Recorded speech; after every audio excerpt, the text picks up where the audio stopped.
6월 8일 수요일입니다. 오늘은 다니엘 3장 1절부터 마지막 30절 말씀입니다. 풀무불 속에도 계신 하나님, 풀무불 속에도 계신 하나님, 이런 제목입니다. 성경이 이 믿음의 사람들을 통해서 가장 중요하게 다루고 가장 증명해내고 싶어하는 문제는 바로 하나님은 얼마나 크신 분인가, 하나님은 세상의 다른 신들과 다른 우상들과 어떻게 다른 분인가 하는 점이죠. 지금 이 유대인들은 바벨론이라는 나라의 포로가 되어서 느부갓네살이라는 왕을 섬기며 살아야 했습니다. 그들은 자신들의 하나님이 바벨론인들이 섬기는 신들보다 크신 분인가? 이 문제에 대한 답을 풀어야만 했습니다. 하나님이 세상의 모든 왕이고 통치자라고 여겼는데 바벨론인들에게 어떻게 자기들이 포로로 잡혀왔으며 어떻게 우리가 느부갓네살을 왕으로 그리고 그를 신처럼 섬겨야만 하는가 하는 거죠. 그래서 하나님이 계시다면 그럴 수 있는가? 이 문제에 대한 답을 풀어야 했던 것입니다. 오늘 본문에서 소개되고 있는 이 한바탕 싸움은 바로 그에 대한 답을 주는 싸움입니다. 다니엘의 세 친구죠. 사드락, 메삭, 아벳느고는 자신들을 지배하고 자신들이 섬기는 그 바벨론과 느부갓네살 왕 앞에서 자기들이 섬기는 하나님이 천상천하의 유일하신 그리고 최고의 하나님이시며 바벨론인들이 섬기는 신들과는 본질적으로 다르신 분인 것을 증명해 내야 했던 겁니다. 그 싸움을 지금 싸우고 있는 거죠. 당시 세상을 지배하고 있던 이 바벨론의 느부갓네살 왕은 거대한 금 신상을 만들고 자기가 점령한 모든 나라의 신, 그 모든 민족들이 그 앞에서 절하도록 했습니다. 왜 그랬을까요? 한번 추측을 해봤습니다. 어저께 우리가 읽었던 그 2장의 내용에서 우리가 힌트를 좀 얻을 수 있죠. 어느 날 느부갓네살 왕이 꿈을 꿉니다. 놀랍고 무시무시한 꿈 같은데 깨어나면 잊어버리고 깨어나면 잊어버리고 그 꿈 때문에 번민에 잠겼습니다. 그런 꿈을 거듭하자 너무나 이상하고 궁금하고 두려웠습니다. 그래서 그는 자기 나라의 모든 무당과 점쟁이 박사들을 다 불렀습니다. 그리고 그 꿈이 무엇인지를 알아내라고 했습니다. 그리고 그 꿈의 의미가 무엇인지를 풀어달라고 했습니다. 하지만 아무도 왕이 꾼 꿈을 알아내지는 못했습니다. 당연히 해몽도 하지 못했지요. 그때 다니엘이 하나님의 이름으로 그 꿈을 시원하게 이야기해줍니다. 그리고 아주 멋지게 해몽을 해주었죠. 그 꿈은 이런 것이었습니다. 느부갓네살 왕이 꿈에 거대한 신상을 하나 보았는데 머리는 금이요 가슴과 팔은 은이요 이 배와 넓적다리는 놋이요 그리고 다리는 쇠고 또 발과 다리의 일부는 진흙과 쇠가 버무려져 있는 그런 거대한 신상이었습니다. 그런데 갑자기 사람의 손이 닿지 아니하는 돌 하나가 떨어져 가지고 날아와서 그 신상에 발을 때렸습니다. 그러니까 그 신상이 무너져 가지고 돌가루처럼 휘날려 가지고 여름 타작마당의 겨같이 바람에 날려서 간 곳이 없어져 버렸어요. 그리고 그 날라와서 그 때린 그 돌은 태산같이 커져 버렸습니다. 다니엘이 그 뜻을 말해줍니다. 금으로 된 머리는 느부갓네살 왕이요 그 다음 느부갓네살 왕을 이어서 다음 나라들이 이어올 것인데 나중에는 철과 진흙이 섞인 발처럼 여러 민족이 섞여가지고 발가락처럼 그렇게 나뉘어 버린다고 했습니다. 그때 사람의 손이 닿지 아니한 돌 하나가 뛰어가지고 그 신상을 때릴 것인데 그것은 영원한 하나님의 나라가 세상 나라를 완전히 멸하고 하나님 나라가 설 것입니다. 이렇게 얘기를 해줬습니다. 그 해몽을 들은 느부갓네살 왕은 아마도 이런 욕망을 품었던 것 같아요. 자기 나라를 영원히 그리고 자기의 나라를 견고하게 세우고 싶었을 것입니다. 그래서 그는 우선 종교를 통일하자, 그리고 문화를 통일하자, 또 정치를 통일해서 흔들림 없는 견고한 나라를 세워보자, 이런 욕망을 품었던 것 같습니다. 그래서 그 실천 사항으로 그는 거대한 신상을 하나 만듭니다. 그리고 자기가 통치하고 자기가 다스리고 지배하고 있는 모든 나라 백성들과 그 모든 나라의 신들이 그 신상 앞에 절하도록 만들어냈어요. 꿈에서 본 것은 금과 은과 동과 철과 진흙으로 되었지만 자기를 본떠 만든 이 신상은 모두 다 금으로 만들었습니다. 통일된 영원한 나라, 영원한 권세, 영원한 영광을 의미하는 것이었죠. 높이가 얼마라고요? 30m. 그리고 너비가 3m 되는 거대한 것이었습니다. 그 통일된 권세, 그 통일된 자기의 가치관과 통치 철학 앞에 무릎을 꿇게 만드는 거죠. 누구든지 그 앞에 절을 하는 것은 곧 느부갓네살의 권세와 철학과 믿음에 대한 동의요 충성을 의미하는 것이었습니다. 자기를 신처럼 섬기라는 것이죠. 그 신상이 세워지는 그날 느부갓네살은 풍악소리가 울리면 다 그 앞에서 절을 하게 했습니다. 드디어 풍악소리가 나고 모두가 쫙 엎드려 경배하는데 딱 세 사람만 오똑 서 있었습니다. 다니엘의 세 친구들이었죠. 그 참배를 관장하던 관리들이랑 거기에 참여했던 사람들이 얼마나 놀랐겠습니까? 보고를 받은 느부갓네살도 너무나 놀랐습니다. 알고 보니 다니엘의 추천을 받아서 지방에 관리로 가 있는 사드락과 메삭과 아벳느고였습니다. 느부갓네살은 화가 잔뜩 났습니다. 야, 이놈들, 포로 주제에 잘 먹이고 입히고 출세시켜서 그렇게 나라에 일을 맡겼더니 내 명령을 거부하느냐? 너희들의 몸뚱아리는 풀무불에 들어가도 안 탄다더냐? 하면서 화를 냈습니다. 느부갓네살 왕은 이 청년들의 하나님 같은 존재 아닙니까? 그들의 나라에서 그들을 뺏어왔습니다. 그리고 그들의 이름을 뺏었습니다. 그리고 그들에게 먹을 것을 주었습니다. 직장도 주었습니다. 입을 것과 명예도 주었고 가정도 주었습니다. 느부갓네살 왕은 이 청년들에게 정말 하나님 같은 존재였습니다. 모든 것을 다 책임져 주지 않았습니까?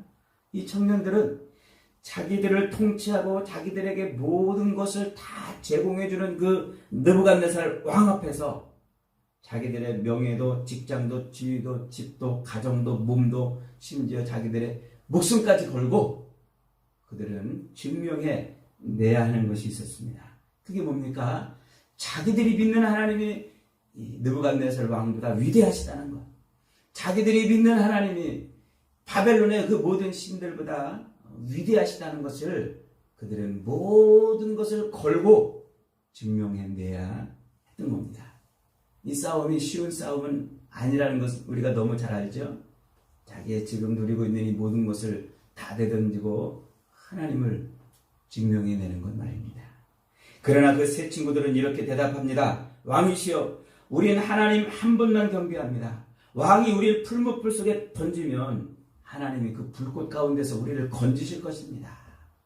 그리 아니하실지라도 왕의 신상을 경배할 수 없습니다. 이 문제로 우리는 더 이상 왕께 할 말이 없습니다.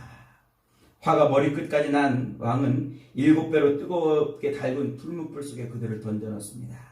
그 세 친구를 풀무불 속에 던져 넣으려고 끌고 갔던 군사들이 먼저 타 죽어버렸어요. 그런데 이게 웬일입니까?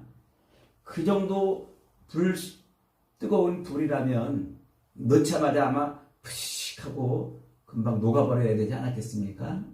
그런데 그 세 명은 불 속을 유유히 걸어 다녔습니다. 더 놀라운 것은 그 세 명 가운데 누군가 하나가 더 있다는 것입니다. 그게 누구겠습니까? 바로 그들이 의지하고 그들이 믿던, 그들을 지키던 임마누엘의 하나님 아니겠습니까? 풀무불 속에서도 저들을 보호하시고 지켜주셨던 바로 함께 하시는 임마누엘의 하나님입니다. 느부갓네살은 깜짝 놀랐습니다. 그래서 느부갓네살은 그들을 다시 풀무불에서 꺼내놓았습니다. 그리고는 이렇게 포고문을 내렸습니다. 앞으로 이 새 친구의 하나님을 우습게 보는 자들이 있으면 그 집을 거름토로 만들어 몸을 쪼개버릴 것이니라. 이런 구원을 베푸실 자는 이들이 믿는 하나님밖에 없도다. 하나님께 영광을 돌리는 거예요. 하나님께 영광을 돌리고 하나님 그 영광을 받으신 겁니다.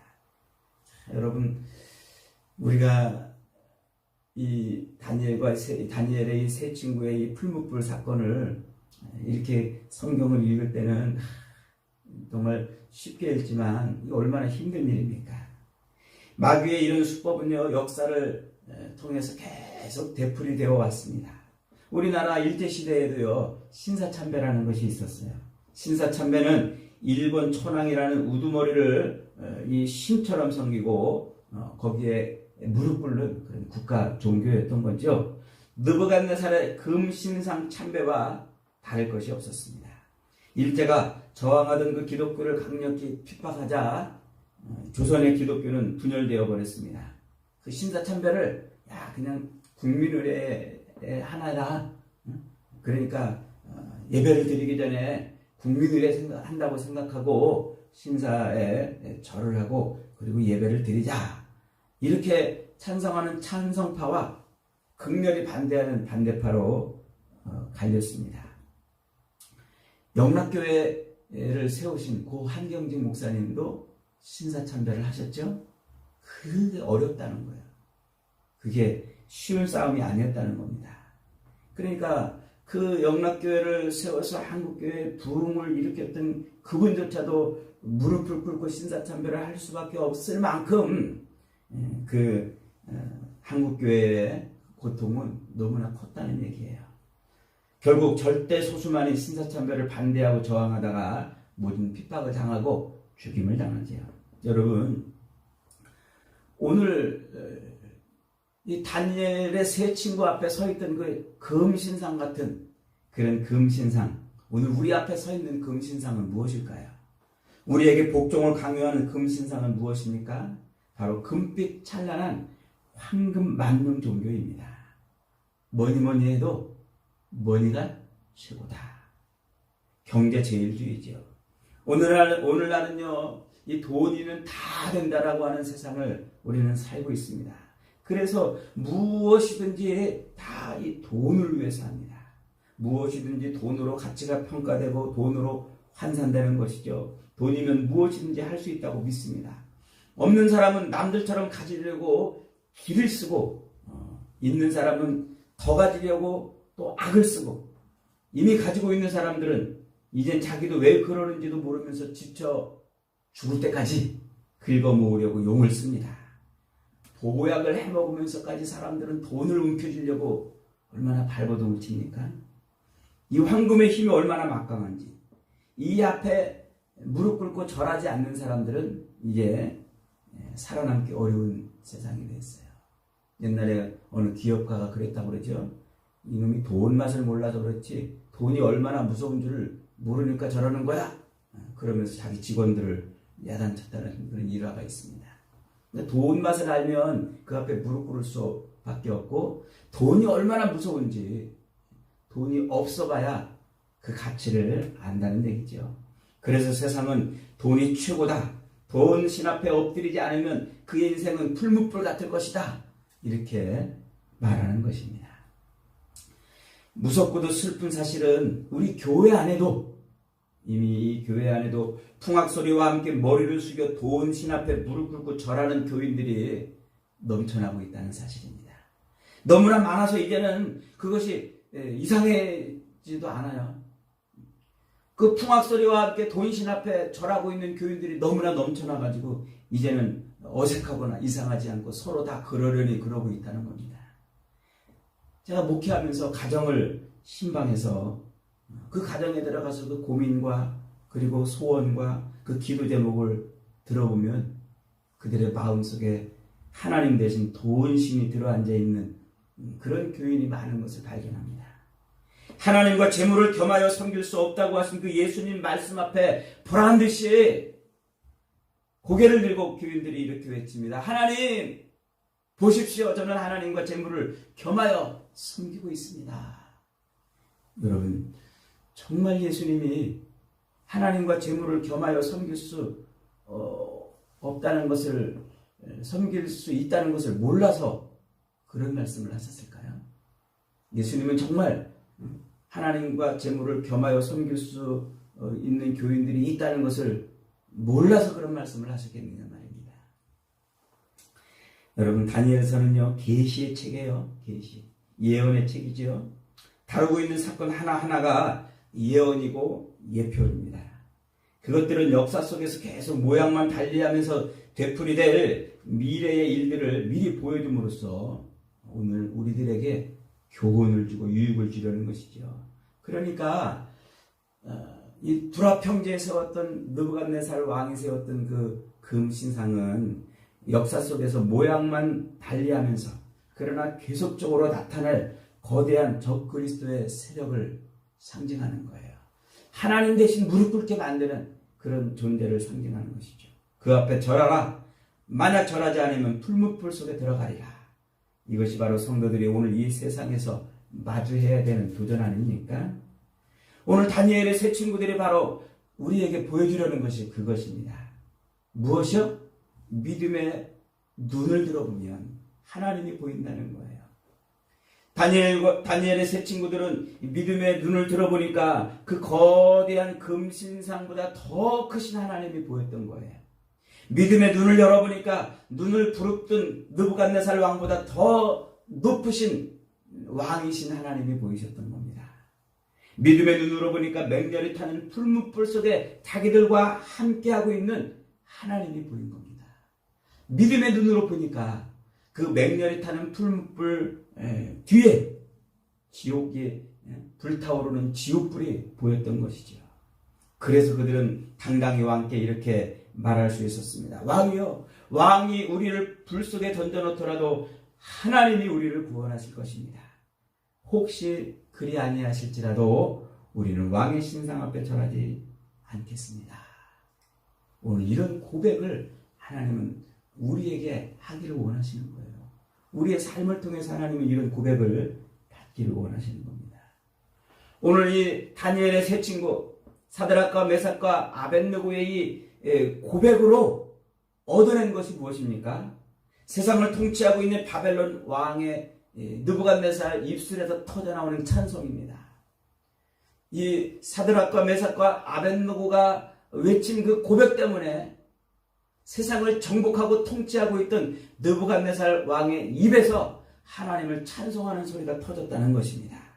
오늘 본문 28절이죠. 느부갓네살이 말하여 이르되 사드락과 메삭과 아벳느고의 하나님을 찬송할지로다. 그가 그의 천사를 보내사 자기를 의뢰하고 그들의 몸을 바쳐 왕의 명령을 거역하고 그 하나님 밖에는 다른 신을 섬기지 아니하며 그에게 절하지 아니한 종들을 구원하셨도다. 할렐루야. 여러분, 우리가 믿음을 고백하면 세상에 하나님을 찬양하는 거예요. 우리가 하나님을 고백하면 온 세상 모든 만물이 하나님을 찬송하는 겁니다. 오늘날 성도들의 싸움은 다른 것이 아닙니다. 언제 어디서나 누구에게나 우리 하나님이 영광을 받으실 최고의 하나님이시며 유일한 하나님이라는 사실을 증명해 내려는 싸움을 싸우는 겁니다. 언제나 어느 곳에서나 그곳이 풀무불 속이라 할지라도 하나님은 거기 계시고 자기를 찾고 자기를 바라는 자들을 지키시는 분이심을 드러내는 것입니다. 여러분, 지금 여러분은 뭐 때문에 싸우고 있습니까? 뭐 때문에 그렇게 악을 쓰고 기를 쓰고 하루하루를 살아가고 있냔 말이죠. 언제 어디서나 누구에게나 우리 하나님이 영광 받으실 최고의 하나님이시며 유일하신 하나님이시라는 사실을 증명하는 싸움을 싸우시기 바랍니다. 그 싸움을 싸울 때 하나님은 우리의 그 싸움을 통해서 영광을 받으십니다. 그리고 우리의 그 고백을 통해서 온 세상 모든 만물 세상을 통치하고 있는 것들이라도 하나님을 찬송하는 찬양을 하게 되는 것이죠. 사랑하는 여러분, 이것이 바로 성도들의 싸움이고 삶인 것입니다. 오늘 저와 여러분은 살아계신 하나님을 보는 믿음의 눈을 열 수 있기를 바랍니다. 그래서 이 풀무불 같은 세상 속에서 우리와 함께 하시는 하나님을 증명해 내십시오. 이 풀무불 같은 세상 속에서 우리를 구원하시는 하나님을 고백해내십시오. 그래서 온 세상이 하나님을 찬송하는 놀라운 일이 벌어지는 은혜를 누리시기를 주님의 이름으로 축복합니다. 아멘.